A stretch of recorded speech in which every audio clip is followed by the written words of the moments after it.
Welcome again. This is Dr. Steve Foss, and we're continuing this incredible study on these 30 descriptions of Jesus. You know, one of the reasons we're doing this video and filming teaching is because the book itself of Looking Unto Jesus, 30 Days of Transformation, is absolutely phenomenal. Everyone should go through it. You should take your Sunday school group through it, your home group through it, your friends through it, go together. Go through it multiple times because there's so much scripture in there and so much truth that you're not going to be able to get it. And as you go through it, it's going to keep unveiling more, which is exactly what's been happening to me.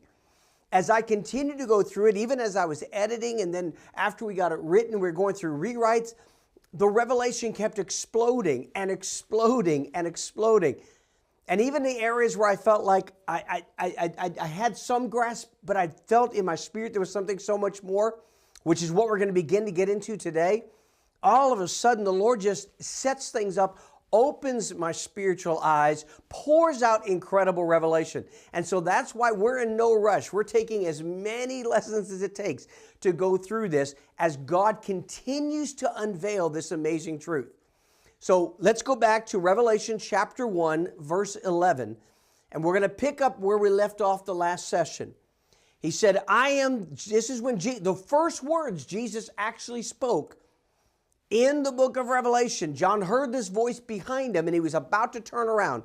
The first things Jesus said is, I am the Alpha and the Omega, the first and the last. This is the first things. So there's a great importance. Now, we talked about briefly, when you look at Alpha and Omega and first and last, and you look at those descriptions, it kind of can seem redundant, but it really isn't. Because Alpha and Omega, which is uniquely Greek, we're going to see that first and the last actually has incredible connections to Jewish history.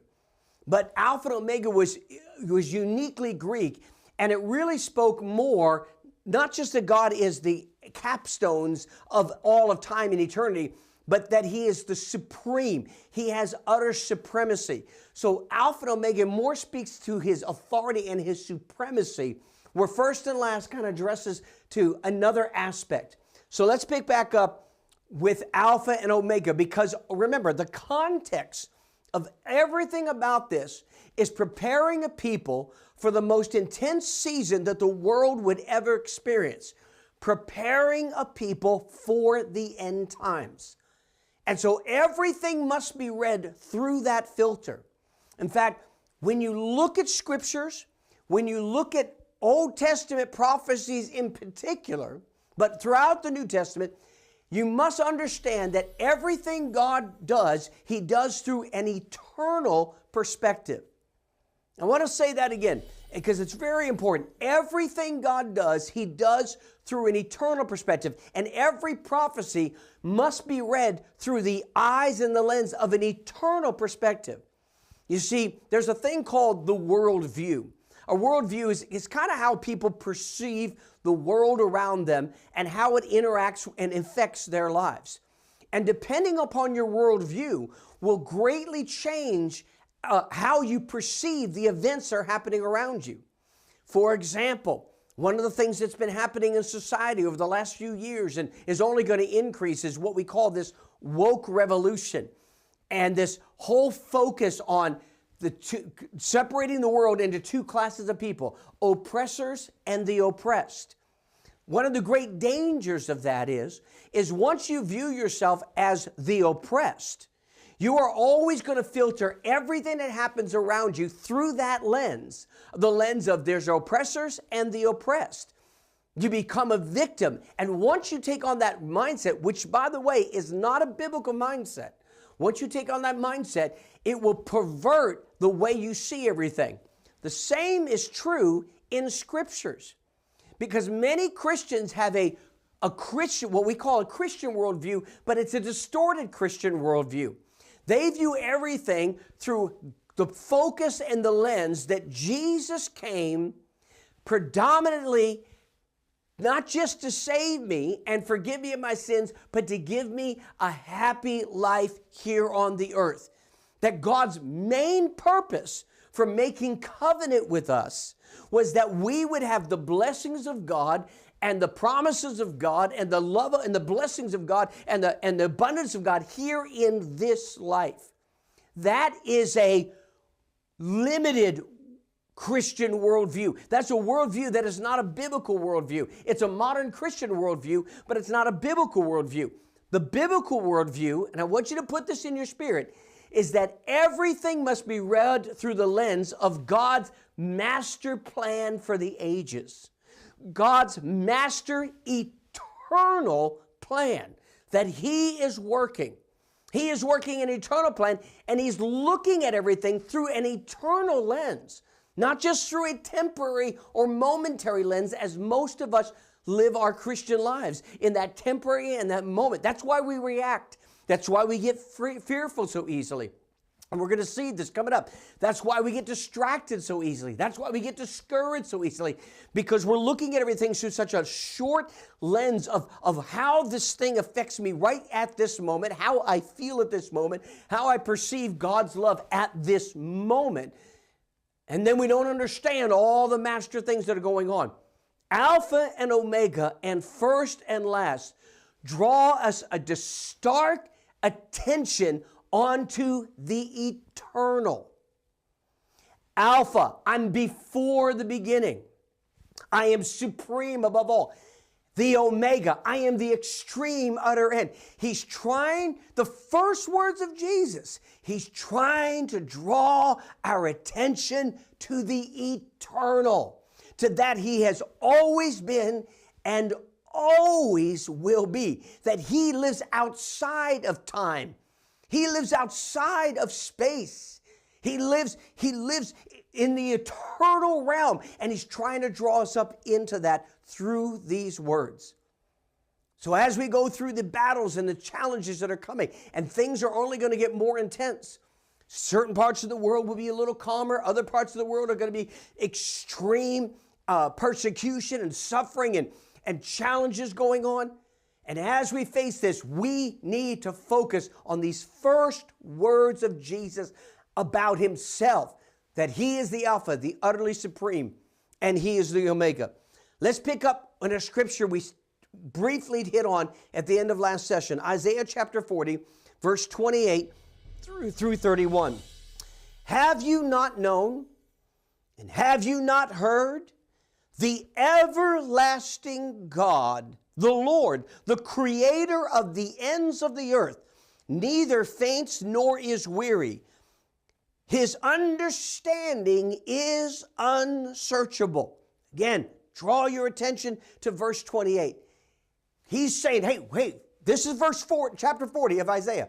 Very significant, because we're about to go into chapter 41 through 44 and see the first and the last.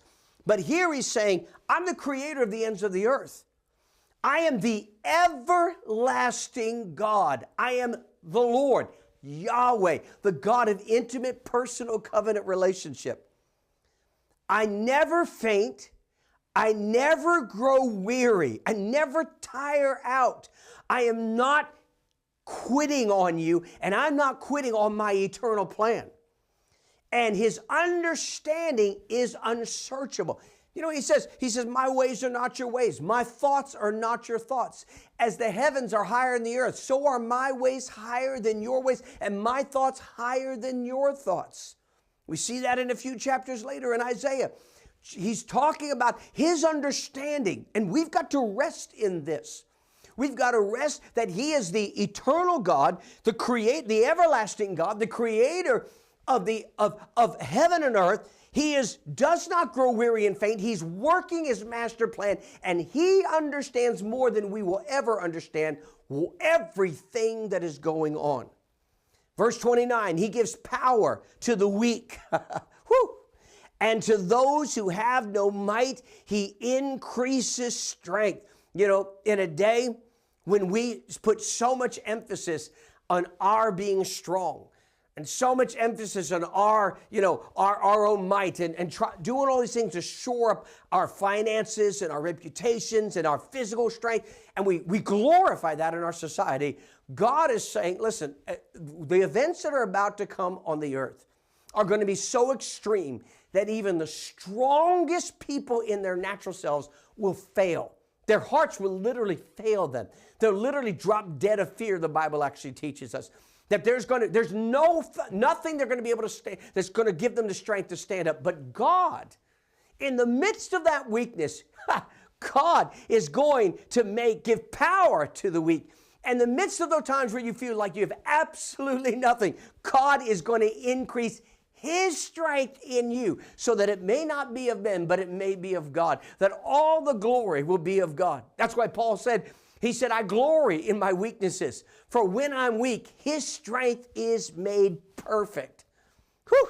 Verse 30, look at this. Even the youth shall faint and be weary, and the young men shall utterly fall. Now again, he's about to shift in. In fact, most of Isaiah, although he spoke prophetically to his day, Isaiah is filled with end-time prophecy.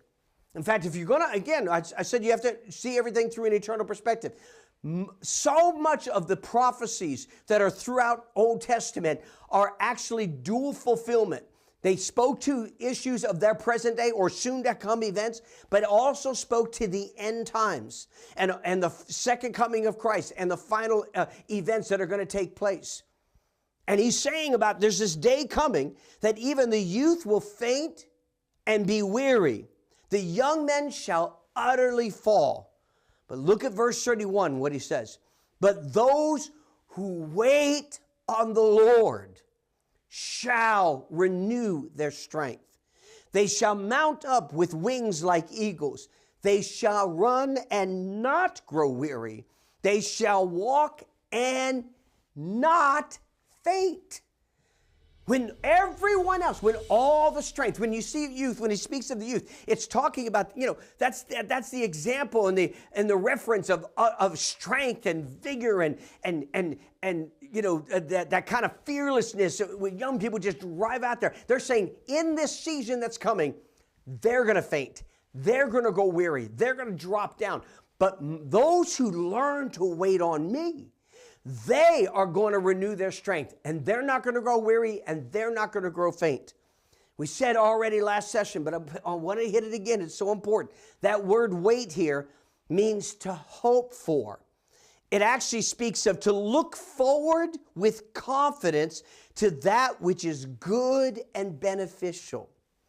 So those who put their hope in God's eternal plan, those who look forward to God, the goodness of God, and the beneficial work of the cross and the beneficial work of the covenant relationship in its long-term impacts, those that look forward to that hope, a future hope, they're the ones that are going to renew their strength. I want to say it again, and I want to shift your mind. If your mind is predominantly focused that your hope is God's going to give you a new house and a new car, and I hope He does. But if your hope is focused on a better job or maybe even just a family relationship being healed, those things are so temporary, they come and they go. The hope he's speaking about is the hope of glory.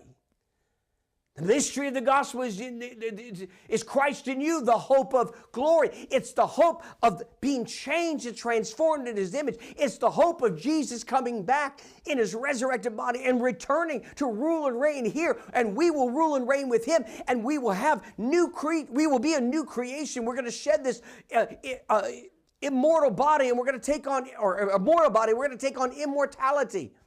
That's the hope he's speaking of. Those that have this hope are going to receive strength now. Let's keep going. See, those who look with confidence to the Alpha and Omega shall renew their strength, and they shall not grow weary. When they realize that Jesus is ultimately, utterly supreme above every circumstance, above every government, above every philosophy that sweeps the world, above every torment that comes, above every suffering that comes into our lives, they're going to be able to renew their strength because they have a hope in something greater coming. And they trust in God's unsearchable understanding and God's master plan. Hebrews chapter 13, verse 5 and 6. Bible says, for he himself has said, I will never leave you nor forsake you. So we may boldly say, the Lord is my helper. I will not fear. What can man do to me? Again, I want you to put that in your spirit. The Lord is my helper. He will never leave you nor forsake you, no matter what. The Lord is my helper. I will not fear. I want you to put that phrase, I will not fear, because it is intricately connected to Alpha and Omega, and especially the first and the last. What can man do to me? Well, it's clear that man can do a lot to you. It's clear that man can kill your body. But Jesus said, do not fear him who kills the body, but fear him who after he kills the body can cast the soul into hell. What can man do to me? When you have an eternal perspective, then you no longer are focused. It doesn't matter what they can do to your physical body. It doesn't matter what they can steal from you. It doesn't matter how they can mistreat you now in this short season of this life, because your hope is not in just peace and comfort here. Your hope is in eternity with him. What can man? Colossians 1:16 and 20 from the Amplified. Again, getting our focus on the eternal, the Alpha and the Omega, the utter supremacy of Christ. For it was in him that all things were created, in heaven and on earth, things seen and things unseen, whether thrones, dominions, rulers, or authorities. All things were created and exist through him, by his service, intervention, and in and for him. And he himself existed before all things, the Alpha. And in him all things consist, cohere, are held together. He also is the head of the body, the church, seeing he is the beginning, the firstborn from the dead, so that alone in everything and in every respect might occupy the chief place, stand first and be preeminent. For it pleased the Father that all the divine fullness, the sum total of the divine perfection, powers, and attributes should dwell in him permanently. It pleased the Father that the fullness of the Godhead, that everything should dwell in Christ permanently. And I want you to look at verse 20. And God purposed. Phew. God is a God of plan. God is a God of purpose. God is a God of design. God is a God with a very eternal, specific objective. He's not just randomly responding to events out there. God has a master plan of the ages, and you and I are part of that master plan, and he is working that master plan. Verse 20 again. And God purposed that by the service, the intervention of him, the Son, all things should be completely reconciled back to him, back to himself, whether on earth or in heaven, as through him the Father made peace by means of the blood of the cross. Let's go to Hebrews chapter 1, verse 2 and 3 from the Amplified. But in the last days, now watch this, look at it. What he's saying, but in the last days, now he's drawing our attention. But in the last of these days, he has spoken to us in the person of a Son, whom he appointed heir and lawful owner of all things, also by and through whom he created the worlds and the reaches of space and the ages of time. He made, produced, built, operated, and arranged them in order. He, Jesus, is the sole expression of the glory of God, the light being, the outraying or radiance of the divine. He is the perfect imprint and very image of God's nature, upholding and maintaining and guiding and propelling the universe by his mighty word of power. This is the Alpha and the Omega. Jesus is supreme, and he is the full manifestation of all that God is and all that God has. The first words out of Jesus' mouth to John, preparing a people for the most intense season the world would ever see. He said, I am the supreme. I am the Alpha and the Omega. And then he said, the first and the last. Now, if we're going to understand the first and the last, we're going to have to go find where the law of first mention takes place. Where is the first time? In fact, there's only 3 times in the Old Testament that the phrase first and last ever appears, and it's referring to God. It's in the book, all 3 times are the book of Isaiah, Isaiah chapter 41, Isaiah chapter 44, and Isaiah chapter 48. And we're going to look at some of these in just a few moments. In Isaiah chapter 41 and Isaiah chapter 44, I find it very interesting because those 4 chapters, 41, 42, 43, and 44, is one single prophecy. You got to remember that man put the divisions in there, the chapter divisions for just to help us try to be able to read it and keep track of where we are. But that's not the way it was originally written. So Isaiah 41 through Isaiah 44 is one single prophecy. And at the very beginning of Isaiah 41 in verse 4, we see the first reference to first and last. And then near the end in Isaiah 44, we also see it. So this phrase, the first and the last, this incredible end time prophecy is capstoned this phrase of the first and last is capstoned in this amazing end time prophecy, Isaiah 41 through 44. In fact, Isaiah 41 and 42, let me give you a little bit of background here. It highlights aspects of the Lord's master plan, or his master plan to bring justice into the earth. It includes a great worldwide outpouring of his Spirit.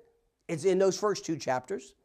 It's also the judgment of the Antichrist empire. Now again, this is one of those areas you got to understand, because Isaiah was during the days where Sennacherib and the Assyrian army had risen up, and they were a great threat, and many, many people were frightened. So this gave them strength and courage. Isaiah was also speaking forward to the Babylonian captivity that was coming, which was God's judgment upon his people for a divine purpose. God is the one that sent them to Babylon. God is the one that raised up Nebuchadnezzar.